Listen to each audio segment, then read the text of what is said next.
Vous écoutez Parler Cuisine, le podcast qui vous aide à mieux cuisiner, avec Marc et Guy. Merci de nous retrouver pour un nouvel épisode où on va vous parler de techniques de cuisine, de noisettes, de poulet et de tout le bazar. Enfin, comme d'habitude, quoi, c'est avec Guy.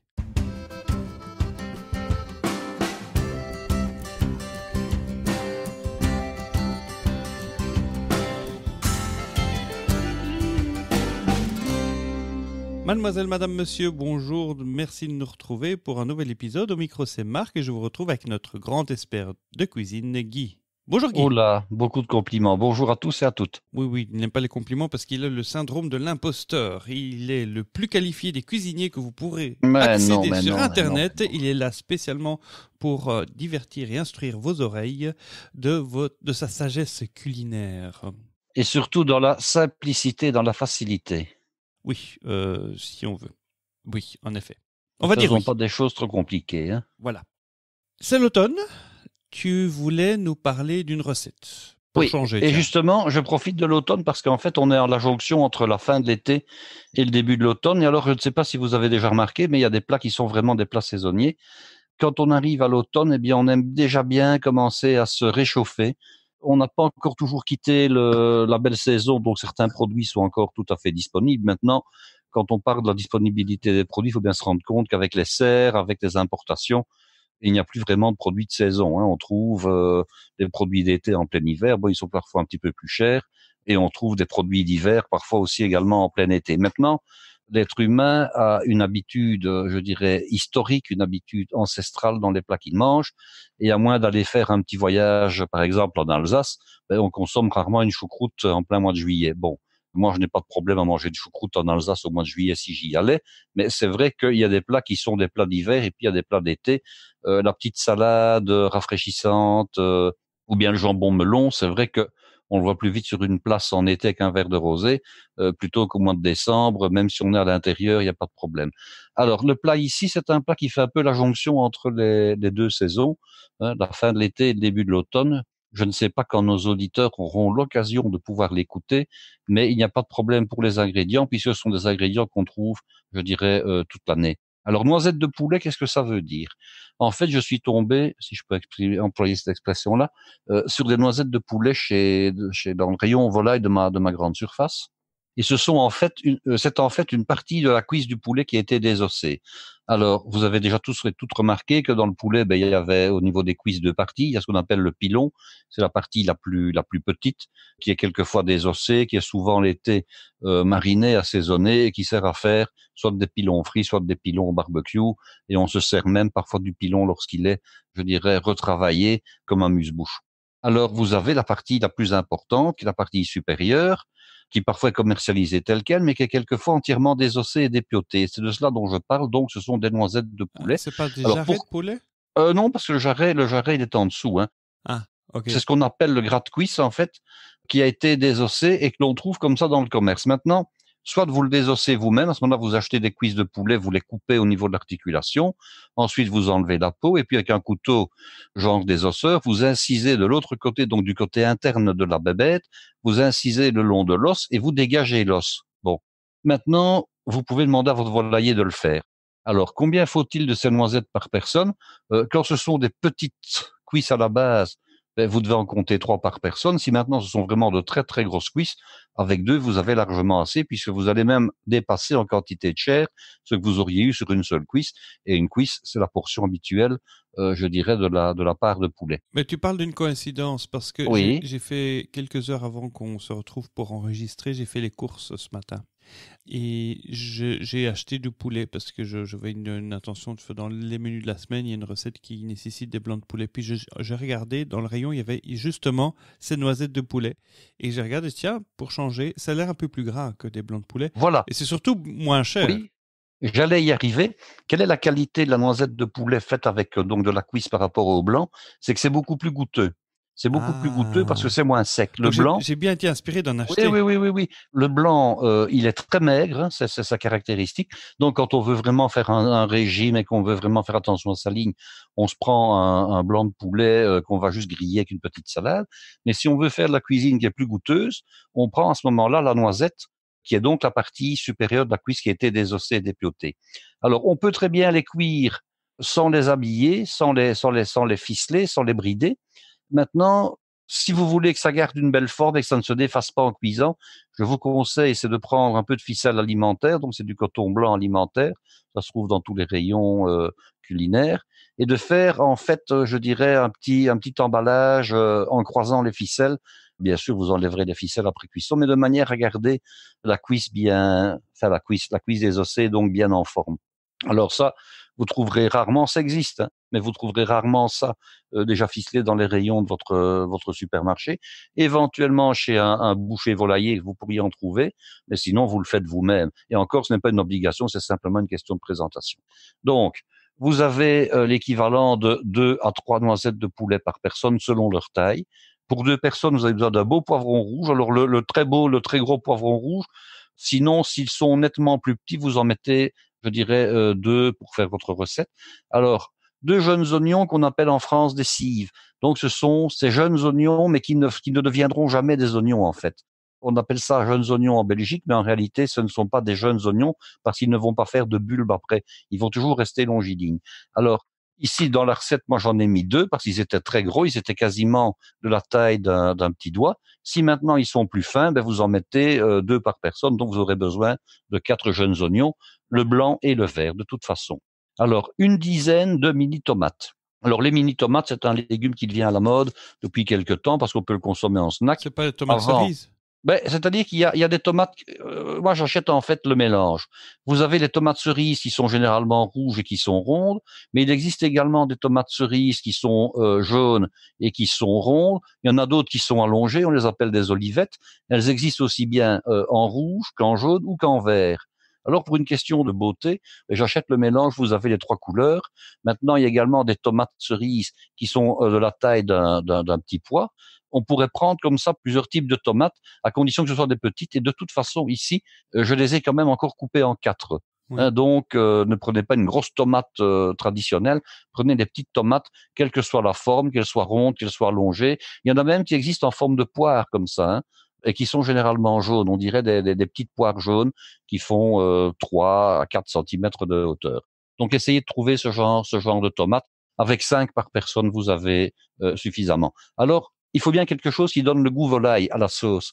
Ici, j'ai tout simplement pris un cube de bouillon de volaille dans une de vos marques préférées, mais vous avez également, je dirais, du bouillon sous forme de bouillon concentré gélifié dans des petites capsules. Vous pouvez utiliser ça, ou bien éventuellement du bouillon que vous auriez fait vous-même et que vous avez réduit. Ça, c'est un petit peu à vous de voir. Alors, il y a les épices. Alors, vous allez me dire, quelle sorte d'épices avez-vous pris?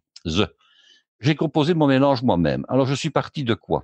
On trouve généralement en Belgique, mais je ne garantis pas qu'on trouve ça facilement ailleurs. C'est ce qu'on appelle de l'épice à poulet. Alors, l'épice à poulet, c'est une épice... À poulet rôti? À poulet rôti. Alors, c'est une épice qui contient du sel et d'autres choses. Et généralement, il y a du paprika et il y a du curry. Ça, c'est généralement les 2 épices qu'on trouve dans l'épice à poulet. C'est difficile de trouver ça ailleurs, quoi. Oui, tout à fait. Chaque fois que je vais en Belgique, je refais un stock et puis c'est très difficile à trouver ailleurs. Donc, si vous n'en trouvez pas, vous utiliserez tout simplement un peu de curry, un petit peu de paprika, mais sinon, vous prenez de l'épice à poulet. Alors, j'ai pris quasiment toutes les épices que j'avais chez moi. Quand je dis toutes, c'est-à-dire toutes les épices que j'ai sous forme de mélange. J'ai pris l'épice qui permet de faire la cuisine mexicaine, qui est un mélange d'épices. J'ai pris l'épice qui sert à faire la cuisine espagnole, et j'ai même pris de l'épice qui sert en tant que mélange à faire du couscous. T'as pris tout ça pour mettre ensemble? J'ai mis tout ça, mais je vous expliquer comment j'ai fait. J'ai mis tout ça, et j'ai même ajouté de l'épice chinoise qui s'appelle le China Mix pour poulet. Donc, j'ai pris un petit peu tout ce que j'avais. Alors, j'ai dosé ça, je dirais, à vue. J'ai pris l'équivalent d'une grosse demi-cuillère à café. J'ai mis ça dans un petit pot. J'ai mélangé, j'ai goûté. Et je vais même vous dire que j'ai même mis de l'épice qu'on appelle du churimi, qui est une épice, je dirais, de la cuisine argentine. Alors, ne vous tracassez pas. Ne vous mettez pas Martin en tête si vous n'avez pas toutes ces épices-là. Vous prenez par exemple l'épice à paella dans laquelle vous mettrez un petit peu de curry, un petit peu de paprika. Vous vous tracassez pas, hein. mais vous prenez un maximum d'épices de manière à avoir quelque chose qui ne donne plus une cuisine typée. Le but, c'était pas ni de cuisiner à la mexicaine, ni de cuisiner à l'andalouse, ou de cuisiner à la nord-africaine, ou de cuisiner à l'Argentine. C'était de mélanger un maximum d'épices pour avoir quelque chose, je dirais, de très complexe, C'est pas trop de très chargé. spécial. Non, ce n'est pas trop chargé parce que vous n'en mettrez pas de manière à assassiner les gens. Et alors, ça donne un mélange assez curieux. Et je l'ai même testé dans d'autres applications que je vais vous expliquer après. Donc, vous faites votre petit mélange d'épices et ça se trouve assez facilement en grande surface. Hein.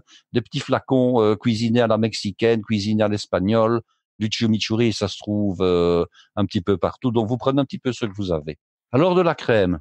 Crème traditionnelle, crème fleurette, l'équivalent de 2 décilitres pour 2 ou bien 2 décilitres et demi pour 3, c'est à peu près ce qu'il faut. Un peu de lit en minute, pourquoi? Parce que maintenant, de plus en plus, on ne laisse plus la sauce se réduire naturellement. Hein, on la lie directement de manière à ce que la sauce soit moins riche et moins grasse. C'est clair que c'est un petit peu moins bon d'un point de vue gustatif, mais c'est quand même meilleur pour la ligne. Hein. Oui. Alors, un peu d'huile, un peu de beurre, du sel et du poivre de toute façon pour assaisonner également. Hein, et alors, bon, huile, beurre, margarine, c'est pour colorer la viande. Alors, comment allez-vous faire? Ce n'est pas compliqué. Vous allez prendre vos médaillons de poulet, vos noisettes, vous les assaisonnez du côté intérieur, vous les ficelez, vous mettez un petit peu de matière grasse dans votre ustensile de cuisson. Ici, moi, j'ai travaillé avec une sauteuse avec un couvercle, de manière à pouvoir couvrir après pour que la cuisson Question. soit plus efficace. Est-ce qu'il faut parer les noisettes du gras? Il n'y a rien à parer du tout. Tout, en principe, est net. Si ça a été bien dépioté et que les os sont enlevés, il n'y a plus rien à retirer, tout est bon. Ok.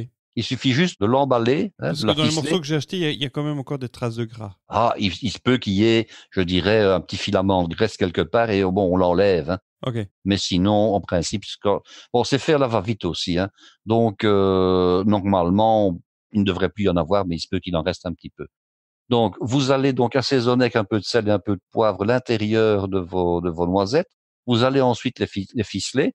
Vous mettez de la matière grasse à fondre dans votre ustensile. Vous attendez que la matière grasse soit noisette. Ça veut dire quoi? Ça veut dire qu'une fois que la matière grasse a moussé, elle retombe. C'est à ce moment-là que vous mettrez vos morceaux de viande.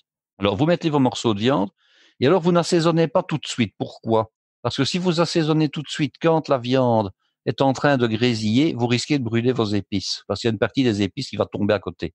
Donc, ce que vous faites, vous colorez le premier côté. Alors, on dit toujours que le premier côté qu'il faut mettre dans une poêle en cuisson, c'est ce qu'on appelle le beau côté, c'est celui qui sera au-dessus. Alors, dans ce cas-ci, moi, j'ai travaillé différemment. J'ai travaillé avec le côté bas. Hein, et après seulement, j'ai retourné. Donc, une fois que ça a été coloré, ça prend 2-3 minutes, vous retournez et vous assaisonnez. À ce moment-là, vous couvrez. Alors, qu'est-ce qui va se passer? Vous diminuez un petit peu votre intensité de chaleur. Si vous étiez au maximum ou à 80% jusque-là, vous diminuez à moitié de manière à cuire à l'étouffée. Alors, quand vous allez cuire à l'étouffée, la vapeur qui va se dégager va retomber et vous allez avoir un jus de cuisson qui va se produire. Et j'ai remarqué que le jus de cuisson atteignait approximativement un tiers de la hauteur des morceaux. Ce n'est pas grave, vous laissez cuire. Alors, pendant ce temps-là, il y a deux possibilités. Vous nettoyez votre poivron. Je rappelle comment on nettoie le poivron, c'est pas compliqué, hein. On le coupe en deux avec le pédoncule compris. On enlève ensuite le pédoncule et les pépins. On enlève un petit peu les cloisons blanches. Et puis après, on lave l'intérieur du poivron pour enlever les pépins et on lave bien entendu l'extérieur. Alors, vous coupez vos poivrons en petits dés. Alors, pour couper en petits dés, je rappelle comment on fait. On coupe d'abord le demi-poivron en deux. Et ensuite, on fait des lanières dans les deux morceaux qu'on a obtenus, donc 4 au total. Ensuite, vous coupez transversalement les lanières et vous avez des petits dés. Alors, il y a une manière, je vais dire, gastronomique au niveau de la présentation, et il y a une manière plus ménagère de faire. Si vous avez l'intention de faire quelque chose qui soit beau, qui soit très haut en couleur, à ce moment-là, je vous conseille, c'est de cuire vos poivrons à part et de les ajouter ensuite à la fin de la recette à la garniture. Si maintenant, ce n'est pas très important, vous mettez les poivrons dans la sauce, mais je vais vous dire à quel moment vous devez les mettre. Alors, les oignons, même chose, vous enlevez la petite racine, vous les lavez, vous les émincez à peu près 50% là où c'est blanc et vert très clair d'un côté, et tout ce qui est le vert foncé, donc la partie supérieure des cives ou des jeunes oignons, vous les gardez à part, vous les émincez également, ce sera pour la présentation. Alors, il y a les tomates. Alors, les tomates, vous les lavez et puis vous les coupez en 4 dans le sens de la longueur pour les ovales, de manière à avoir des petits quartiers. Vous devez considérer qu'après une douzaine de minutes, votre viande est quasiment cuite. Vous l'enlevez. Vous allez avoir un jus. Alors, dans ce jus, qu'est-ce que vous allez faire? Vous allez mettre vos différents légumes. Vous allez mettre vos tomates, vous allez mettre vos poivrons et vous allez mettre les parties blanches des jeunes oignons. Vous laissez réduire doucement Bien sûr, vous gardez votre viande dans un récipient fermé à l'intérieur, je dirais éventuellement dans votre micro-ondes, et puis vous n'aurez plus qu'à réchauffer. Vous laissez réduire et puis vous testez la cuisson des légumes. Quand le poivron est cuit, ça peut aller très très vite, ça prend quelques minutes. Vous crémez, vous amenez à ébullition et vous effectuez la liaison.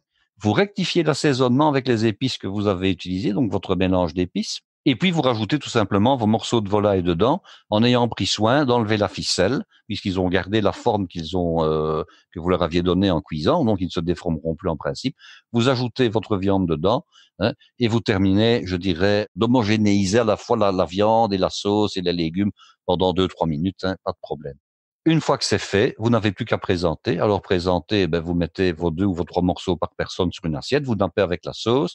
Vous terminez en garnissant avec les parties vertes des jeunes oignons que vous avez émincés finement, et puis vous accompagnez ça, je dirais, au choix. Moi, je l'ai fait avec des pommes de terre, mais on peut très bien le faire avec un riz que vous cuisez, je dirais, à l'étouffer, un petit peu comme un riz pilaf, avec un peu d'oignon, avec un peu d'épices de nouveau, avec un mouillement très court de manière à ce que le riz absorbe l'entièreté de la cuisson. Moi, j'ai fait ça avec des pommes de terre. Alors, qu'est-ce que j'ai fait? J'ai pris des grenailles, donc des petites pommes de terre. J'ai enlevé les yeux s'il y en avait. Je les ai cuites à l'eau entièrement. Ensuite, je les ai fendues en deux et je les ai repassées en friture. Et j'ai ajouté sur les pommes de terre les mêmes épices de nouveau pour avoir quelque chose qui se complétait, je vais dire, qui restait dans l'harmonie. Vous pouvez mettre éventuellement un petit bouquet de salade, un petit bouquet d'herbes pour la présentation. Donc, vous avez toutes les possibilités. Si maintenant, vous préférez avoir quelque chose de plus joli au niveau de la présentation, donc à ce moment-là, qu'est-ce que vous faites? Vous liez d'abord votre sauce et ensuite vous ajoutez les jeunes oignons et vous ajoutez la tomate. Vous laissez cuire 2-3 minutes. À ce moment-là, vos jeunes oignons vont rester éventuellement un tout petit peu al dente. Vos tomates ne seront pas trop défaites et vous cuisez vos poivrons à part à ce moment-là en les mettant au micro-ondes, comme j'ai déjà expliqué, un récipient qui ferme, un petit filet d'huile, une petite pincée de sel. On met au micro-ondes pendant 2 minutes. On enlève, on vérifie, on retourne. Et à ce moment-là, vous avez des poivrons qui vont rester en forme et que vous pourrez mettre au-dessus de votre sauce, sur les morceaux de viande, et puis vous terminez en mettant vos jeunes oignons. Alors, ce que j'ai également fait pour la présentation, j'ai rajouté une toute petite pincée de ces fameuses épices au-dessus en garniture. Donc, c'est un plat qui va très très vite à faire. Il faut simplement avoir un tout petit peu de technique au départ, savoir couper rapidement ses poivrons, nettoyer ses jeunes oignons, les émincer, couper les tomates en 4, c'est pas compliqué. Et c'est une sauce tout à fait classique, c'est une sauce réduction crème qui nous sort un petit peu. On n'est pas dans la sauce curry, on est dans une sauce un peu plus complexe au niveau des goûts parce qu'il y a davantage d'épices. Et bon, c'est pas le genre de choses qu'on va faire et manger tous les jours. C'est disons une sauce d'un peu de cuisine fusion comme ça. Oui, mais là, tu brouilles un peu les pistes parce que... Pourquoi? Tu brouilles les pistes, si je puis dire, parce que dans quelle proportion tu mélanges quelles épices finalement? C'est vraiment au goût de chacun. Ça dépend un petit peu. Moi, ici, j'ai fait un mélange qui était à part égale. Donc, j'ai mis l'équivalent. J'avais donc, si mes souvenirs sont bons, 4 ou 5 sortes d'épices. Et j'ai mis l'équivalent d'une demi-cuillère à café de chacune. Et ça tombait juste, ça tombait pile poil. En fait, vous avez l'épice à poulet qui est déjà salée et qui contient donc paprika curry. Je n'en ai pas remis par ailleurs. J'ai pris le mélange chinois, j'ai pris le mélange andalou. Là, il y a un petit peu de safran, il y a du cumin, il y a des choses comme ça. On fait avec ce qu'on a finalement, Et il n'y a pas de secret, il n'y a pas j'ai pas pris une balance de pharmacien. Bon, j'en ai une qui pèse au dixième de gramme, voire même au centième. Je n'ai pas utilisé cette balance-là. J'ai vraiment mis en fonction de mon inspiration et de ce que j'avais sous la main. Alors, je comprends bien que je suis un petit peu particulier au niveau de ma cuisine. J'ai plein de mélanges d'épices de toutes sortes. Je comprends aussi que tout le monde n'a pas ça sous la main. On fait vraiment avec ce qu'on a. Tu as fait de la poudre de perlimpinpin? J'ai fait de la poudre de perlimpinpin. Alors, j'ai parlé tout à l'heure du fameux cube de bouillon de volaille. Quand est-ce que vous le mettez? Mais vous le mettez en assaisonnement, en fait. Vous l'effritez dans vos doigts. Vous le mettez quand vous avez crémé. Il n'y a pas de problème. Il va se dissoudre dans la sauce. Mais attention, à ce moment-là, vous devez le mettre avant de rectifier l'assaisonnement parce que c'est quand même très fortement chargé en sel. Et vous ne salez pas d'abord et puis ajoutez le cube. Vous devez faire l'inverse. Vous mettez d'abord le cube de volaille et ensuite vous rectifiez l'assaisonnement. Est-ce qu'on peut le faire fondre dans un tout petit peu d'eau? Ça n'a aucun sens. Non? Ça n'a même pas d'utilité parce que il va se dissoudre dans la sauce. Il n'y a pas de problème à condition de l'effriter. Il ne faut pas le mettre entier. Il faut vraiment l'écraser dans ses doigts. Et on a une espèce de poudre, je dirais de poudre un peu granuleuse, mais qui va tout à fait fondre Oui, je pose la et question parce que parfumer. ça m'est arrivé comme ça de mettre un petit peu de bouillon plutôt que du fond, un petit morceau de cube de bouillon que j'avais, je sais pas, mal effrité et dans la réduction crème, ça n'a pas Ça ne fondu. s'est pas dissous Ça s'est pas facilement. dissous. Mais en le mettant entier, ça. Je l'avais essayé de l'effondrer, mais tu sais, c'est pâteux, ça s'y frite pas. En fait, ça dépend. Il y a 2 sortes de bouillons cubes. Il y a ceux qui sont pâteux, et c'est plutôt ceux qu'on trouve effectivement en Angleterre, hein. Ils sont un peu élastiques comme ça, et Oui. on n'arrive pas à les effriter. Tandis que ceux qu'on trouve sur le continent, je vais prendre le cas et citer une marque Nord par exemple, là on a vraiment des cubes qui se défont en poudre, qui se dissolvent instantanément dans les produits dans lesquels on les place, hein. Pourtant, c'est la marque que tu viens de citer que j'utilise. Oui. C'est très pâteux. Donc, effriter, c'est impossible d'avoir de la poudre avec ça. Donc, tu écrases ça et tu as des petites plaques que tu essaies d'avoir de. À C'est ce comme de la moment-là, plasticine, quoi. effectivement, ce qu'on peut faire, c'est quand on a cuit la viande et qu'elle a exudé son jus, avant de crémer, hein, c'est de mettre dans ce jus qui est très liquide, le cube de bouillon, et de l'écraser et de le dissoudre au fouet et de ne pas ajouter la crème tant qu'il n'est pas entièrement dissous. Ok, parce que je vois ça dans beaucoup de recettes ici, on risque de retrouver ça sur Internet aussi, que des gens qui conseillent de dissoudre le cube dans un très petit volume d'eau, hein, genre un demi-décilitre. Mais il suffit à ce moment-là tout simplement de prélever un tout petit peu du jus que la viande a rendu.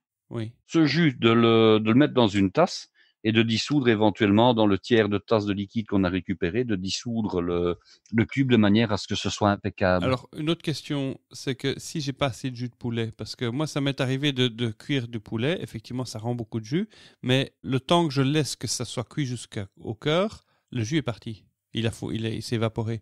Mais à ce moment-là, soit qu'on met davantage de crème et qu'on ne met que de la crème, soit qu'on rajoute tout simplement un petit filet d'eau de manière à récupérer un peu de jus. Tout ça va dépendre si vous cuisez ou pas les légumes dans le jus en question.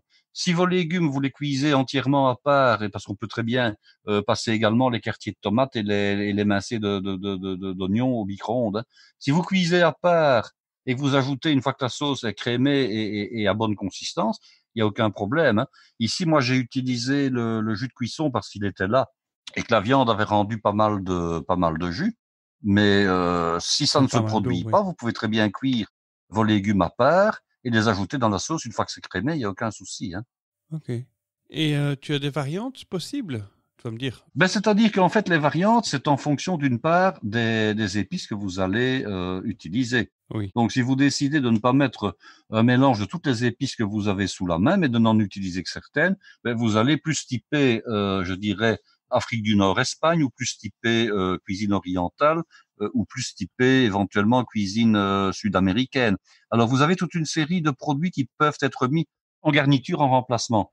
J'ai acheté il y a 2 jours des mini, je dirais, ça ressemble un petit peu à des mini courgettes, mais c'est gros comme le bout d'un doigt, hein. C'est gros c'est plus petit que les tomates cerises à la limite. Donc vous pouvez très bien utiliser ce genre de choses. Au lieu de mettre du poivron rouge, vous mettez du poivron jaune ou vous mettez du poivron vert.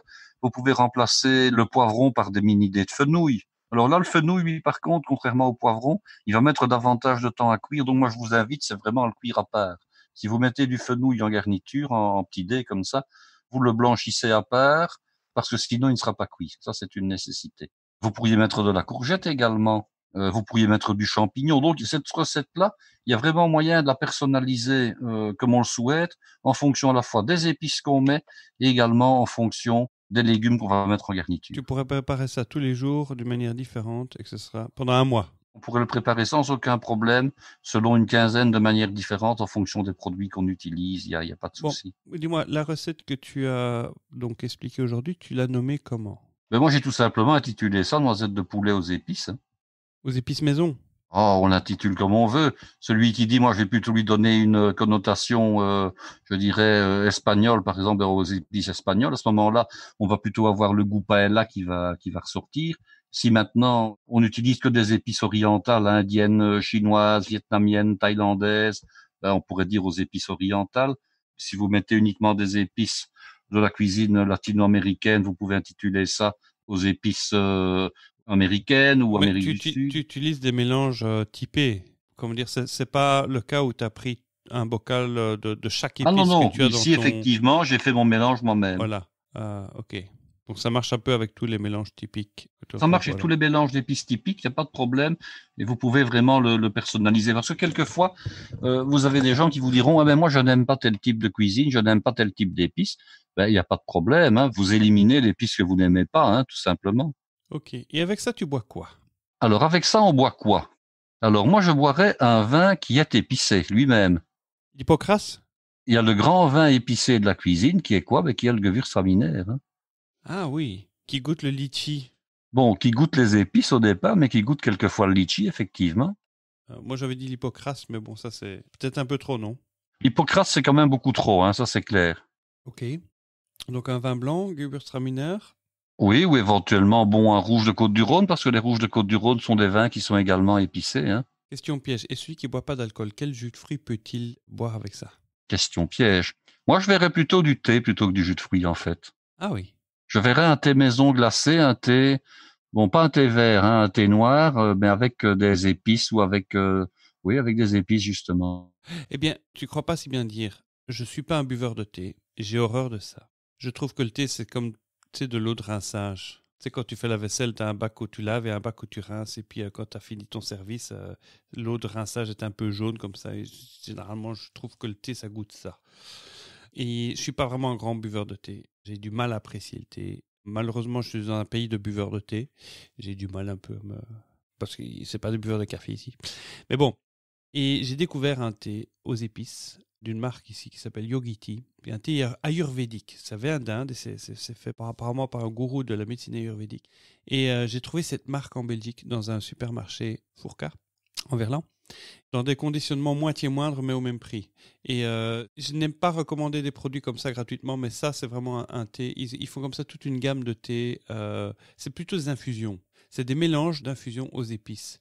Et je pourrais en boire tous les jours. Sérieusement, c'est typé, c'est savoureux, c'est vraiment très agréable. Alors, tu en as pour bien dormir, pour bien digérer, pour les rhumatismes, pour les maux de tête, pour les maux de dos, et puis tu en as comme ça pour digérer. Tu en as à la licorice, comment c'est, à l'anis. Et tu as le thé classique, le simple thé classique. Tu as le thé énergisant, tu as le machin chouette. Mais le simple thé classique, tout simplement, un sachet de thé, un peu d'eau, et tu sens c'est vraiment du thé épicé c'est agréable. Voilà, donc j'en profite. C'est la marque Yogi Tea. En plus, c'est bio. Voilà. C'est le thé que je bois. Maintenant, j'ai plus que ça chez moi. Voilà, juste pour dire. Ben, le thé est effectivement une bonne alternative au vin pour ceux qui ne veulent pas de boissons alcoolisées.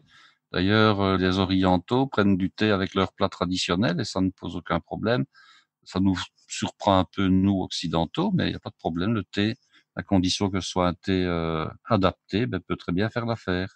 Adapté, comme tu dis. Voilà, ce sera tout pour aujourd'hui. Ce sera tout pour cette fois-ci. On va laisser les gens maintenant, hein. Merci beaucoup de nous avoir écoutés, d'avoir passé ce moment en notre compagnie. Donc, si vous voulez nous contacter, si vous avez une question pour Guy, plutôt pour Guy, parce que moi je ne fais que transmettre, je lis le message, je les transmets à Guy, parce que Guy est très très peu connecté, c'est quelqu'un qui est très sollicité, qui veut très peu s'exposer, mais c'est moi qui fais le messager. L'email c'est question, question, @parlercuisine.com, parlercuisine.com. Twitter, Facebook, etc. Instagram. On y est aussi, vous pouvez me contacter à ce sujet-là. Si vous avez aimé cet épisode, n'hésitez pas à le partager sur les réseaux sociaux, en parler à un ami ou à quelqu'un qui en profiterait aussi. Et puis surtout, n'oubliez pas de vous abonner si c'est le premier épisode que vous écoutez. Si vous entendez ça et que vous êtes dans un bus ou dans un tram, allez dire bonjour au chauffeur de ma part parce que c'est une personne très sympa. Ou à la conductrice. La conductrice, c'est ça. Voilà, what woman. Enfin, voilà. La conductrice, oui. Et bien voilà. Donc, surtout, merci à tous ceux qui soutiennent ce podcast via notre page Tipeee. On a déjà une douzaine de supporters. On a encore besoin de votre soutien pour pouvoir faire continuer à vivre ce podcast. Si vous voulez un épisode toutes les semaines, il va falloir vous montrer généreux. Ou alors, si vous connaissez un sponsor qui pourrait nous soutenir, on est preneur, hein.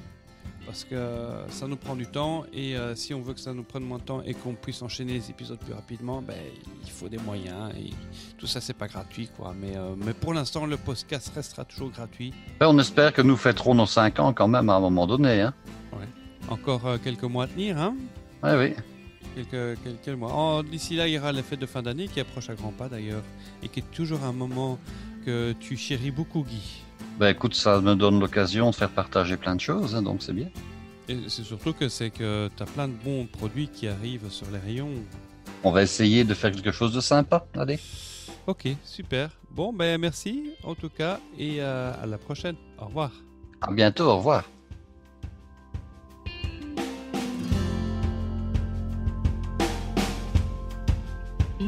Thank you.